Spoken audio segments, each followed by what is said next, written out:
launching or developing something new at your organization? And what was the key factor that allowed you to be successful in doing that? Mandy?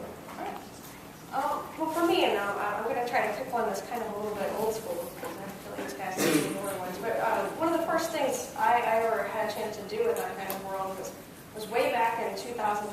I was still working in newspapers. I was working at the Cincinnati Enquirer, and I thought we should be getting more involved with social media, which at the time for daily newspapers in the Midwest was kind of like a crazy idea. I'm much more of a ask for forgiveness instead of permission kind of person, and it served me pretty well so far. But at that time, I just sort of developed a big social media plan, like a 20-page Jerry Maguire-esque manifesto, dropped it on my publisher's desk and on the desk of our editor, just made the case that this is what we should be doing. I should be a social media editor. We should be building these kinds of products. I should be doing this kind of work. And it was shocking to me at the time when they actually bought it. And by January of 2008, that was the role I was doing. We were rolling out new teams for moderating comments, for using Twitter, using Facebook in the newsroom. People thought it was kind of crazy at the time. But that was one of the first of many kinds of projects like that I got to undertake. It's probably one of the ones that showed me that maybe I could just do my own thing, and hopefully everyone else will just follow me after a while. And what did you think was the key to your success? You said you thought it was crazy and you didn't think they would buy in, but they did. So what led to that? Well, I think the key for one thing was having data to go into it to sort of see what was happening in other industries and in other cities. But also, I think the key is getting a champion internally who can kind of help make that happen. You know, I was not even close to being a senior person in that newsroom, but getting people who were senior people onto my side was really a big key for me to help push that through. Great, thanks. Ashley, can you talk a little bit about your great experience with this? Well, so First Post itself was the big new thing that I was a co-founder for. We are owned by something called Network 18, which is India's largest media conglomerate. And so Baim was important. The person who owned Network 18 at the time was very keen to do India's first standalone digital news site. All the digital news sites were legacy news sites, either attached to a TV channel or a newspaper. And so he just sort of hired the first person, and then they hired 3 other people, which included me. And we just sat in a room and came up with our own idea about what we wanted this site to look like. And I think a lot of people don't get that kind of freedom. We were actually fairly idealistic in the sense we didn't want to do either Bollywood or cricket in India. Which, you know, so other than disabusing us of like fanciful notions like that, they pretty much, I think, what really served us well was courage. That you will never know when you're going in and starting something new, especially when you have the pressure that, you know, you have buy-in from the top. So there's a desire to show results quickly. And I think that's a mistake. I think what you go in and you say, well, because in any digital product, in the end, it's the audience response to something you will never know. So you go in saying, okay, we're going to do these 10 things and we'll see how they work. And you go in with some humility and flexibility and without fear. So I think humility, flexibility, and no fear. So you can say, okay, that didn't work, let's try this. And managing expectations. I think that's really important. So when they come in and they say, do not be niche. I don't want you to be niche, you must be big. So you have to make sure that you're on the same page about what big means. And wait, did that happen to you? Did someone tell you not to be niche and go huge with your site? Okay. Yeah, no, that was the only message from the very upper management. We do not want to be niche. I think they had this horror that they'd hired basically, 4 people. Most of us had been in the States and were very idealistic. Mm-hmm. And they were worried that we'd have this wonderfully intellectual site that had sections called ideas and things like that. Didn't want to do Bollywood. And they're terrified of going to, produce a niche site. And there's... So how did you manage their expectations then? So in the sense of, we were very good about saying, every time they would throw a number at us, we'd say, oh no, you're crazy. Mm-hmm. But then we would try and do really well. So we were flexible. So we did Bollywood. In fact, we had an entertainment section that we called only Bollywood because we knew no one would go into that section if we said entertainment. So we were terrible. We did all sorts of things in that section. It was always called Do You See Bollywood until about, I think, 6 months ago. And we paid attention to traffic. We didn't think we were too big, or too intellectual.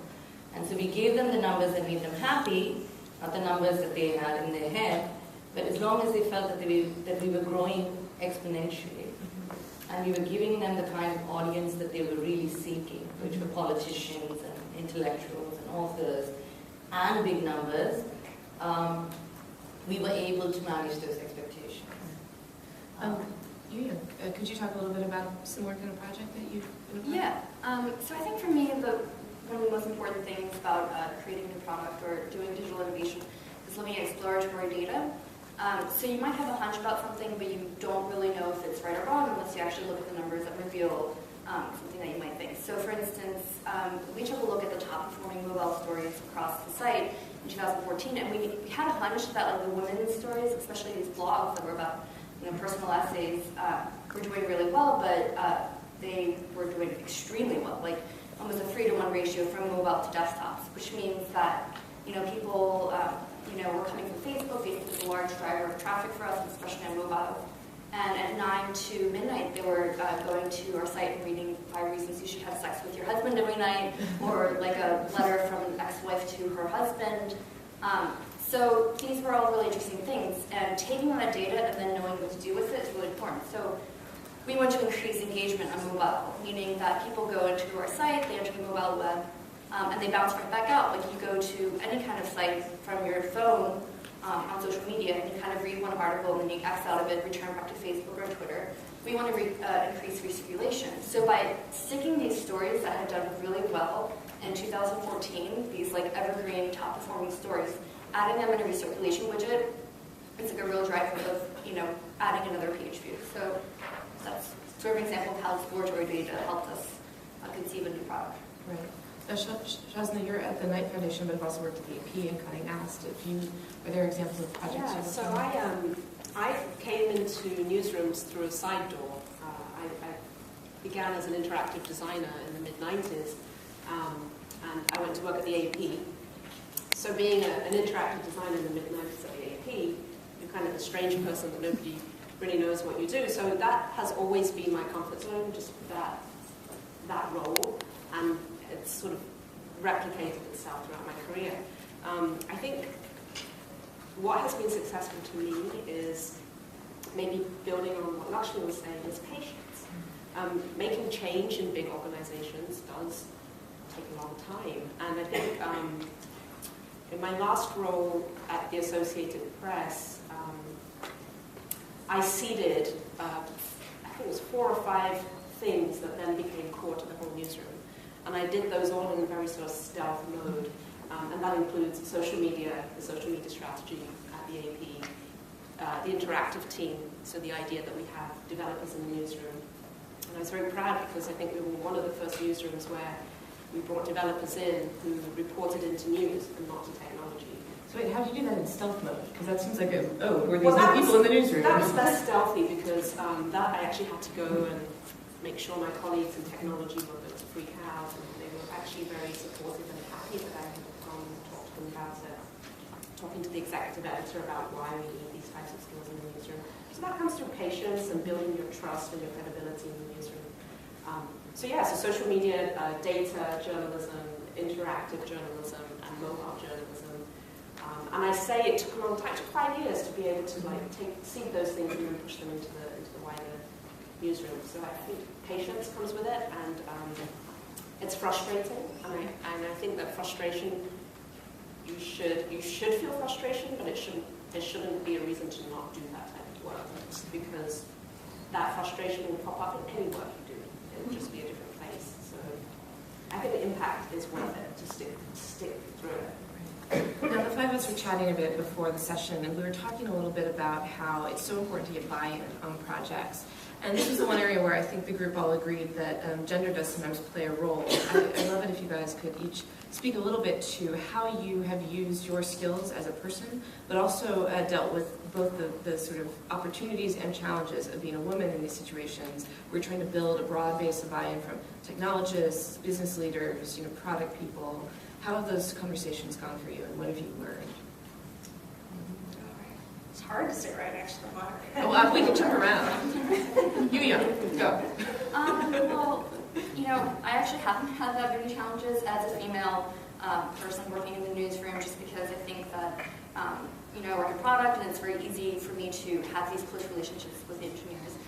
Also, I work at the Huffington Post, which is owned by a woman, so I think that people are very, sort of respectful of being a female gender. I will say, though, and I think we talked about this before, that there's already, I think, a great interest in female sort of leadership in sort of these other kind of social medias, like Pinterest, Twitter, Facebook. I think we talked about how they were so female dominated. So having the understanding as a female and knowing what that behavior is has been really powerful and helpful for me when I'm trying to pitch products and get them made. Actually, you had some interesting thoughts. Yeah, so we've just been bought in March, last May, by Reliance. So Network 18 was bought by Reliance. Reliance owns, I don't know, half of India. They own everything from coal to supermarkets. But they don't, so we are their first major media acquisition. And they bought us with their spare change.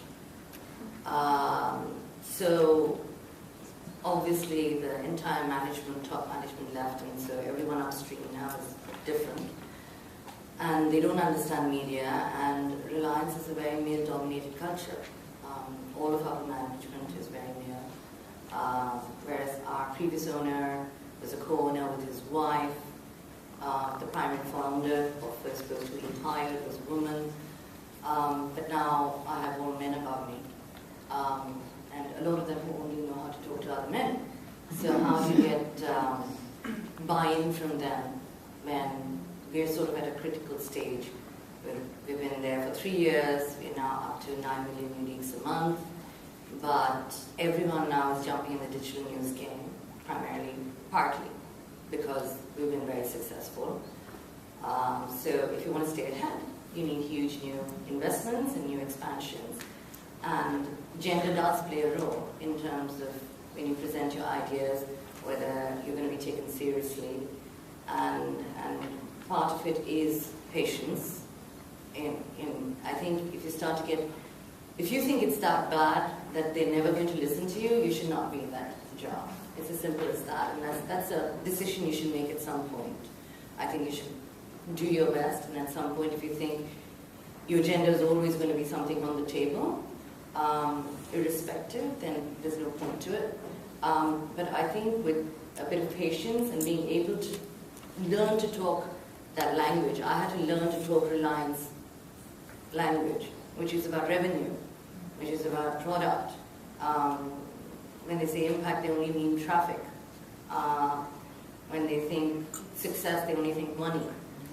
So but you have this digital news product which is doing pretty well, but they're saying, but to them it means nothing. So I think I'm still learning. To be really honest, I'm still learning. It's been since May. And I'm getting to the point where I don't take it personally. And I think they're learning not to take it personally when I say, no, we need to do it like this.